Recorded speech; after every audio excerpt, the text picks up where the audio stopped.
Hey guys, thanks for joining me on today's podcast. Today we're going to talk about belief. Hi, my name is Michael Johnson. I'm a ballroom dance professional, a life coach, and a peak performance expert. I'm part of a group of motivated people who are dedicated to attaining emotional mastery and unlocking our full potential. We don't believe others are responsible for how we feel. In fact, we don't believe anyone can make us feel anything. We believe in the magic of ballroom dance. It has taught us how to improve our bodies, challenge our minds, and inspire our souls. And in return, I want to share those lessons with the world. We are lifers, and this is Magic for Life. Hey guys, welcome back to the Magic for Life podcast. Michael Johnson here, and today we're going to be talking about belief. We so often talk about improving our bodies, we talk about improving our mind and getting educated, and oftentimes we don't talk about improving our soul. And this is a very important topic for us as an overall whole. As you may have heard somebody talk about, if not me, I talk about a triangle, the body, the mind, and the soul. And it's important to create balance through the body, mind, and soul. So today we're going to just put a little bit of focus into the soul side of things and talking about belief.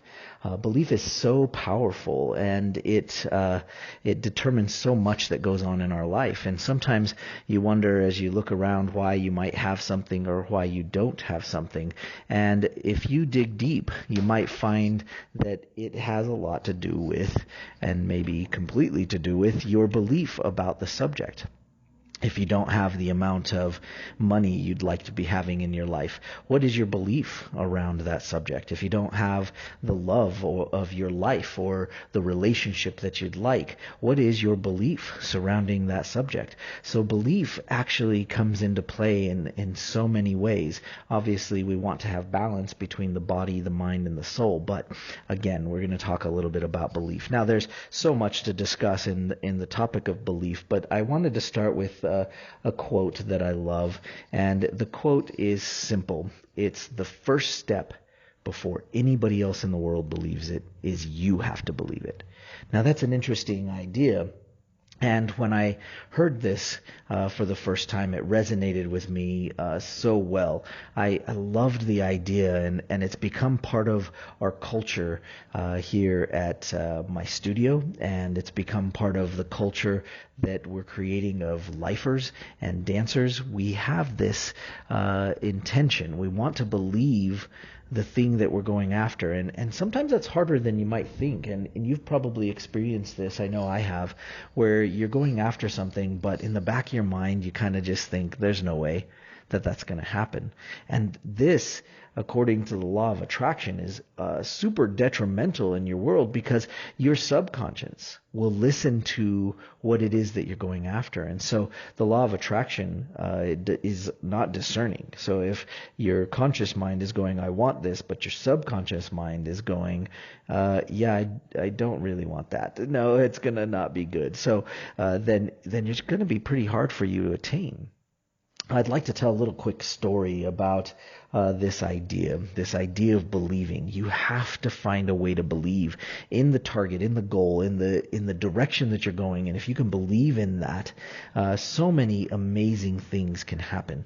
You have to believe in yourself. You have to believe in the organization that you're part of and that you're trying to progress. And it doesn't really matter what it is. Maybe it's a team sport. Maybe you're playing basketball or soccer or something along those lines. And when the team believes in it, when the team has that belief, all of a sudden amazing things can happen. I was recently watching a football game. I love sports and love watching athletics because I love to see what these amazing athletes can do. So I was watching a football game, and I believe it was with the Browns and the Jets. And these are two teams that are a little bit lower down the totem pole according to the current stats in the season. And the stat came up at the beginning of the game that the announcers so proudly announced that the poor Browns had not won a game in 635 days. It was back since 2016. They gave some ridiculous date that the poor team just hadn't won a single game. And they'd been close many times. In fact, the week before this particular game, they had almost won and they ended up tying. and it's hard to tie in the NFL, but they ended up with a tie. So as I watched this game, they went down by 14 almost straight away. I think it was in the first quarter. And their poor quarterback was just struggling. Their defense was having a hard time. And the unfortunate accident happened, and the quarterback got pulled. The starting quarterback got pulled from the game because he got a concussion. And just before that, probably about 10 plays before, maybe a few minutes before, the fans were starting to boo because they were down 14-0, and they just, the fans were just dying to have a win, after all this time. And the fans were starting to boo. They wanted them to put in the backup quarterback. The backup quarterback was somebody that they picked up in the draft. He was a number one first round draft pick. He was a star quarterback from last season in the college ranks, and the fans were just chanting his name, wanting him to go in. And you can only imagine what this did to the starting quarterback's belief.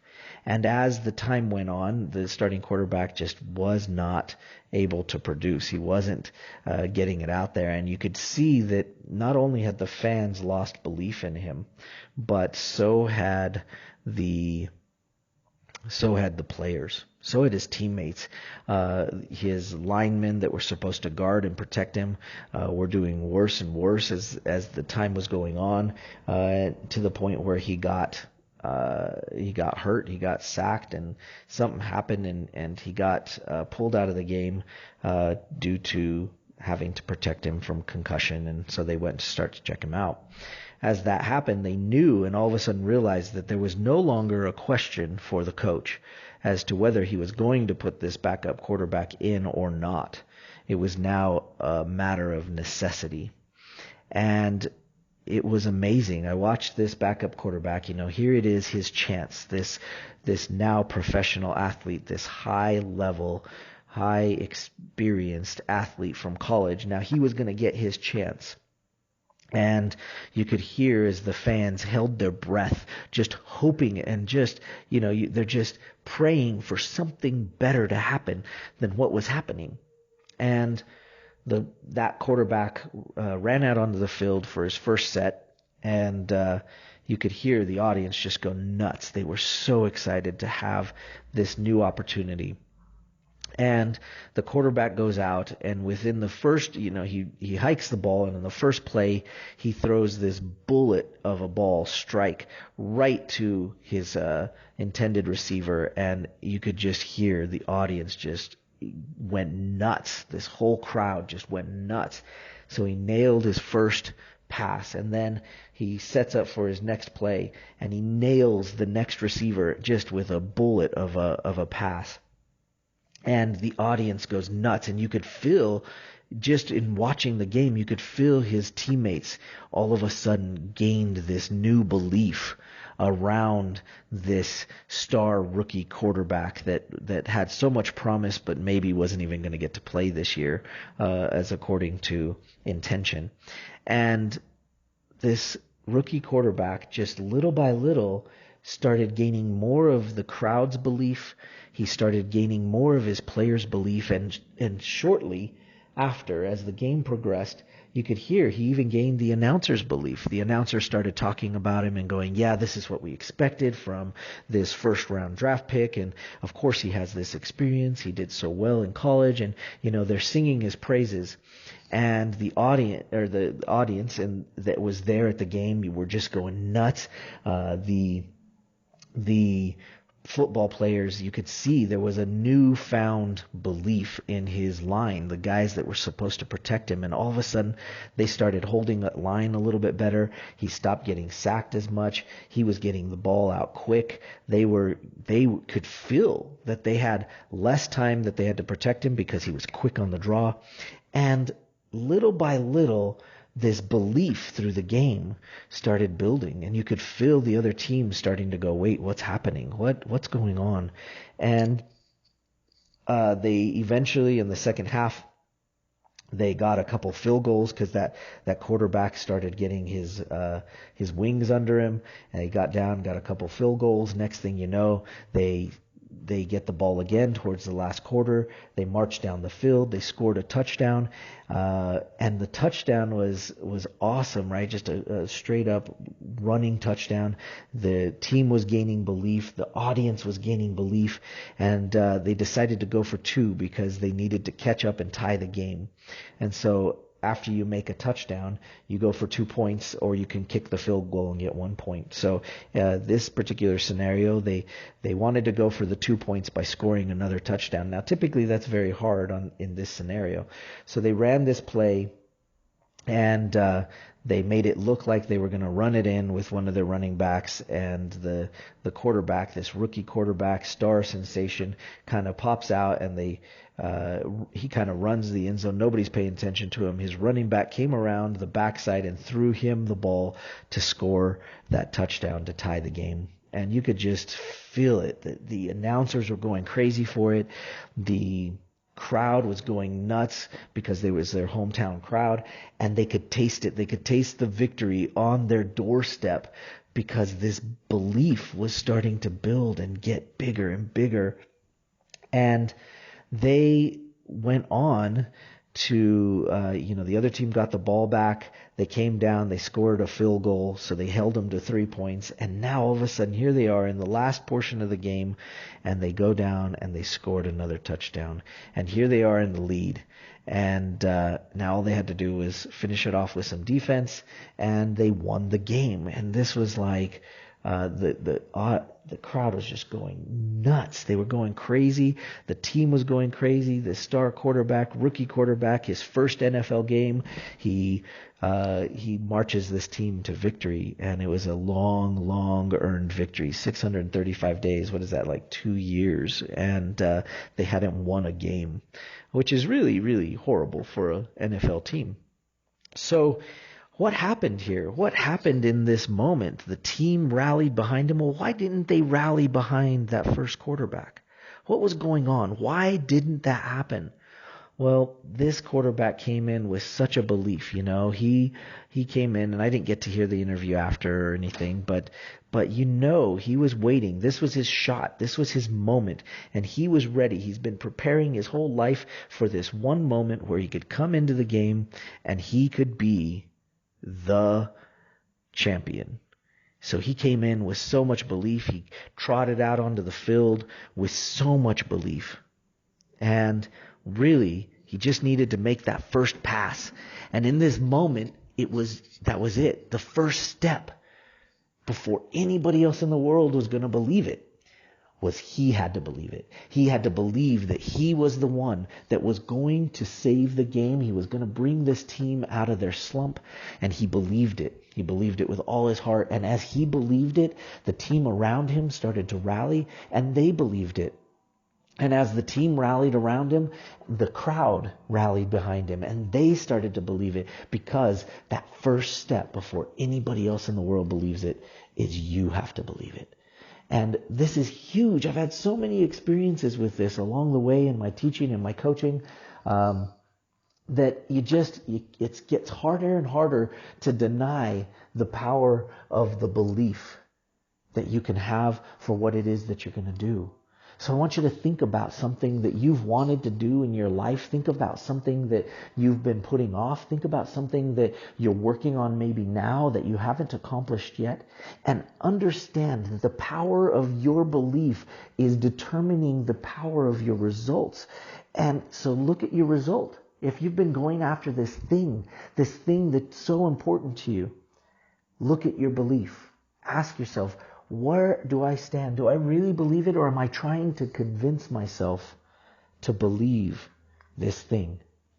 It's time. It's time to believe what you're working towards. It's time to create that new belief system.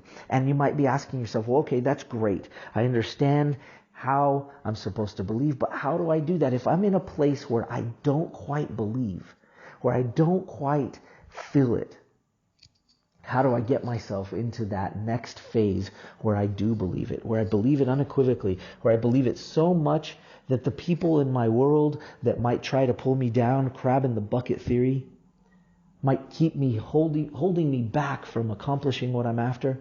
How can I believe it even when maybe everybody else around me doesn't believe it? Well, here's what you do. You've got to see it. You've got to visualize. You've got to be able to look ahead into the future, because our brains don't really care about time.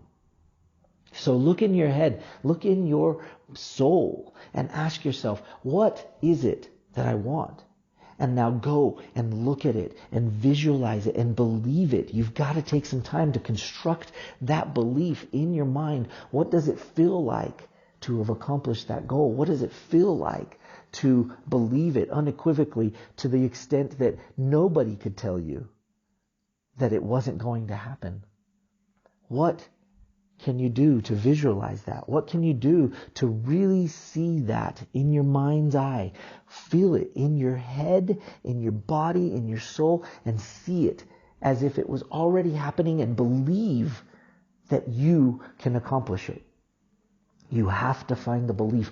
You have to go in and you have to strengthen that belief by doing that over and over again. You have to find your belief. And if you can find that belief, you can take anything by storm. You can achieve any goal that you want, but you have to see it and you have to believe it first. The first step before anybody else in the world believes it is you have to believe it.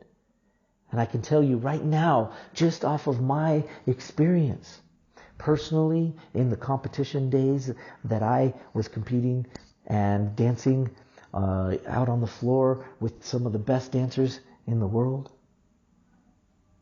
competing, you have to find that belief. I can tell you from personal experience in coaching and working with some brilliant athletes and business people and people trying to change their lives. The very first step is you have to believe it, because I have learned very clearly that if you're teaching and coaching, that if you don't believe it, I can try to teach you as much as I know. I can try to give you everything in the kitchen sink and try to teach you all the amazing techniques and concepts and anything you need on the subject you're trying to learn. But if you have a lack of belief to be able to move forward, then it really doesn't matter how much great information you have. You're still not going to accomplish it. You have to have the belief. I've watched some dancers that have some of the best technique not compete well and not achieve their goals, because in the background, really what they were missing was the belief. I encourage you to spend a little bit of time thinking about what you want and finding that belief, finding what belief you have about what you're trying to attain. And go and take it by storm. You can accomplish anything you want. You have to believe. And so maybe, if you'd like, take this mantra, take this quote, and make it part of your world. The first step before anyone else in the world believes it is I have to believe it. We say it at our studio. We believe it. We teach our children that are coming up the ranks as dancers this. We teach it. We preach it. We experience it. We live it. The first step before anybody else in the world believes it is you have to believe it.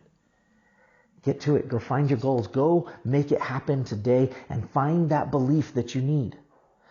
And as usual, if you know somebody that you believe this podcast could help, please share it with them. That really would make my day. We're just trying to change the world. We're trying to make a difference in people's lives and add so much value that they're inspired to make positive changes and become better people. So if you know somebody this might help, please share it with them. They can find this podcast like you did on any of the platforms, Google, Spotify, iTunes. And of course, I'd love to hear your thoughts. Please send me a comment in the description below, wherever you're listening to this podcast. I'd love to hear from you.